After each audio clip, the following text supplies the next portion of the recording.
Now, let me now tell you the systems to build. Number one is spiritual system. Spiritual system. Psalm 127 verse 1 says, except the Lord build the house, they labor in vain that build it. Except the Lord keep the city, the watchman wake abroad in vain. In vain. If you want a great marriage, listen to this. Build spiritual system. Build spiritual system. Build spiritual structure around your marriage. Don't take God for granted. If you take God for granted, your marriage will be grounded. If you take God for granted, your marriage will be grounded. So consciously, this is how to build structure for your spiritual life. Number one, you need to be personal spiritual structure.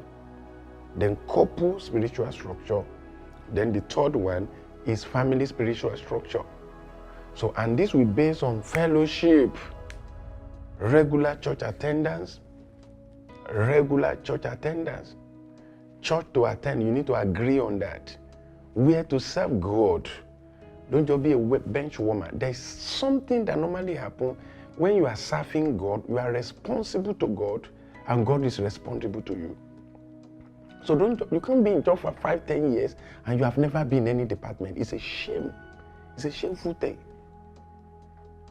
There's a way commitment to God change the color, the nomenclature of your heart. Commitment to God bring you closer, not to church, but to God. So husband, I love it when the husband is in protocol and the wife is in the ushering or in the choir. And you wake up very early in the morning, you are going to church. I don't know the time you normally attend your own church over there. In Nigeria, it's around 8 a.m. or 9 a.m. Some people will wake up as early as 6 a.m. Some workers will wake up as early as, and they will join the church. They pray for 1 hour before the service starts. That is fellowship. The second one is prayer time. You must have personal, regular prayer time.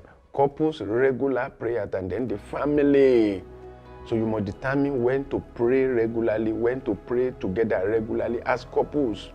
Then you must determine when to pray together as family. When to pray personally, when to pray as a couple. Then the third one is Bible study. When to study the Bible, how to study the Bible. If you don't take spirituality lightly, your sensitivity to God will be very high. Intimacy will build up between the two of you. Sensitivity to God will be high. Then intimacy will grow between you and your spouse. This is a very serious one. Fourth one is spiritual leadership. You need to determine who will be your spiritual leader that both of you will be listening to and submit to. And let that person be somebody that is sound scripturally, somebody that will not teach you error. And our dear Pastor Samson is in position for you to submit together like this. Don't just go to church and say, no, I don't want anybody to be involved in my life. God put him in your church as a shepherd. As a shepherd. Have you ever seen a sheep that disconnect from the shepherd before? Not at all. No, they are always connected. The Bible says, the Lord is my shepherd, I shall not want. He maketh me lie down. Why did he make me lie down? Because I surrender myself. If I decide not to be very close to him, he can't make me lie down. You know, he maketh me lie down. He didn't force me to lie down. I was ready to lie down. I was ready. So spiritual system is the first one. The second one is support system. Support system. Do you want a great marriage? Build a support system. Proverbs 14:28. The Bible says, in the multitude of people is the king's favor, but in the want of people is the destruction of a prince. In the multitude of people. I want you to intentionally build a support network of good friends, family, church members, prayer partners, godly couples or counselors, pastors around yourself. Consciously. In a good church like this, you won't say you are in this church and you don't have a friend in this church. That would be very dangerous. When you and your husband, you and your wife, you always say everybody in that church is not good. Something is wrong with you. You should have people you can pray together, not people you can gossip together. Not people you can gossip about any other person. You pray for the pastor, you pray for his wife, you pray for so many other people, you pray for your family. You should have a network of people like this. Getting out of your country like you are, staying in Canada can be lonely. We have a lot of support system naturally from your country, maybe from Ghana, maybe from Nigeria. Those of us that are not from Nigeria there. Wherever you have, in Africa, we have this natural support system. Cousin will be available, nephew will be available, friends, even neighbors. But you and I know that over there is not like that. So you need to consciously build a network of good people, intentionally. They can provide valuable support and guidance and assistance during challenging time. That's why many people are dying in depression. Some people say, I don't have friends. I don't used to have friends. I don't used to have friends. You know the problem is, even the one that dwells in your hand will not be your friend. Because you don't know how to. It's actually a deficiency if you don't have friends, if you don't know how to keep friends. It's a deficiency. It's a social deficiency. That is to say, your social content is very low. It's very low. So having a strong support system outside the marriage reinforces emotional well-being and resilience. You don't say, my husband is the only friend that I have. He's the only friend. Very good, I love it. But you still need a male friend as a man, a female friend as a woman. You need people you can pray together. You need people you can talk together. You need people you can call on phone. I'm running late. Can you help me do this? Can you help me do this? White people may not be doing it, but it's in our culture in Africa to help each other. In our culture.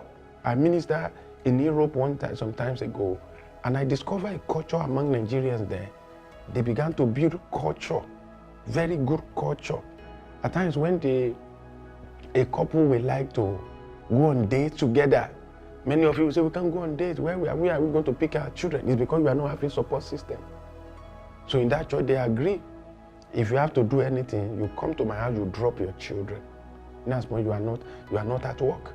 You drop your children. When it's my own turn, I call you, are you at home? I'm going out so then, can I bring my children? They drop their children. And they build a very strong network. A very strong network. A very strong network. Don't say, it can't work in Canada. It can work. It can work. All you just need to do have a culture. At least you should have somebody that you can call. You should have somebody you can rely upon. Build it as a system. And when you want to build this kind of system, you must be a good person. You must be willing to help. You must not be willing to criticize and condemn and condemn people. No, and don't get easily offended. Immediately you are closer to somebody, you say, oh, no, they are bad people. Before you know it, you will be alone and you will die in a cave like Lot. Lot abandoned Abraham, abandoned everybody. Even the city that the angel said, go to this city. He didn't go to this city, he went to a cave. When the daughters were looking for husband, they thought everybody in the world has died. So they said there's no more man. They thought the Sodom and Gomorrah destruction destroyed the whole world. They are the only one that got saved. So they have to sleep with their father so that they can have children. Can you imagine that error? Can you imagine it? Because they have the mentality of their father. They didn't relate with anybody. They went into the cave. Many of you are in the cave of no friends. You don't have online friends, you don't have on-site friends, you don't have physical friends, you don't have church friends, you don't have everybody, because everybody in the church is bad. Something is wrong with you. You know, we are talking about love without limits. We are talking about love without, there's no way you won't see good people if you are very good to them. If you just go out and get good people. Somebody said one day, my phone, nobody is calling me. I asked her, how many people are you calling? Said, even January 1, nobody remember me. I said, how many people do you send text message to? How many people did you WhatsApp? She said, it's true. The next month, she composed a text and sent it to 40 people. 40 people, 25 people responded. Say, when you remember people, they remember you. He sent text messages to 40 people, and 25 of them remembered. So I said, yeah, where are you now? And they began to talk. Then she now learned that at times you just call people just to socialize. You just remember people if you want them to remember you. People are too busy, they may not remember you. But when you remember them, they remember you. So build support system. Don't die in your cave. This will help your marriage. Do you know that the way you are treating people is the way you are going to treat your spouse? If you are always criticizing, condemning people, before you know it, you'll be doing the same thing in your marriage. Number 3, build effective communication system.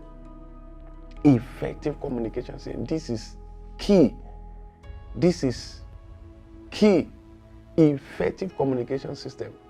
Let there be open and honest communication system. For a communication to be effective, it must be open, it must be honest, it must be positive, it must be total in nature.